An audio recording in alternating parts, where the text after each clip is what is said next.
গল্পের নাম ঝিঝি পোকার কান্না। রাত তখন 12টা। চারদিকে নিস্তব্ধতা চিরে শুধু শোনা যাচ্ছে ঝিঝি পোকার ডাক। অর্ক একা ড্রাইভ করে ফিরছিল পাহাড়ি রাস্তা দিয়ে। কুয়াশায় সামনের রাস্তা প্রায় অদৃশ্য। হঠাৎ গাড়ির হেডলাইটের আলোয় সে দেখল রাস্তার মাঝখানে দাঁড়িয়ে আছে একটা ছোট মেয়ে। পরনে ধবধবে সাদা ফ্রক, কিন্তু তার মুখটা নিচু করা। ঘটনার শুরু অর্ক সজোরে ব্রেক কষল। টায়ারের ঘর্ষণে এক বিকট শব্দ হলো। মেয়েটি নরল জন্না। অর্ক গাড়ি থেকে নেমে ভয়ার্ত গলায় জিজ্ঞেস করল, খুকি, এত রাতে এখানে কি করছো? বাড়ি কোথায় তোমার? মেয়েটি কোনো উত্তর দিল না, শুধু ধীরে ধীরে তার ডান হাতটা তুলল।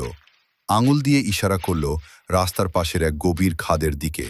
অর্ক কিছুটা এগিয়ে গিয়ে খাদের নিচে টর্চ মারল, কিন্তু সেখানে ঘন অন্ধকার ছাড়া আর কিছুই দেখা যাচ্ছিল না।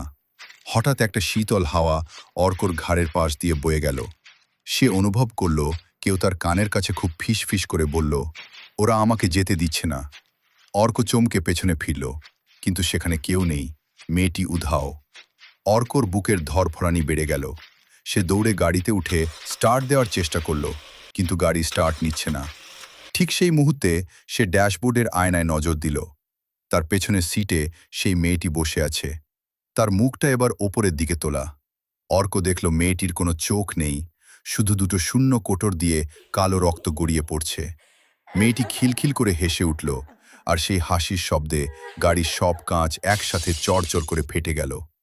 পরদিন সকালে পুলিশ সেই খাদ থেকে অর্কর গাড়িটা উদ্ধার করে, কিন্তু অদ্ভুত ব্যাপার হলো গাড়ির ভেতর অর্কর কোনো চিহ্ন ছিল না। পাওয়া গিয়েছিল শুধু একটা পুরনো ছেঁড়া সাদা ফ্রক আর অর্কর মোবাইল ফোনটা।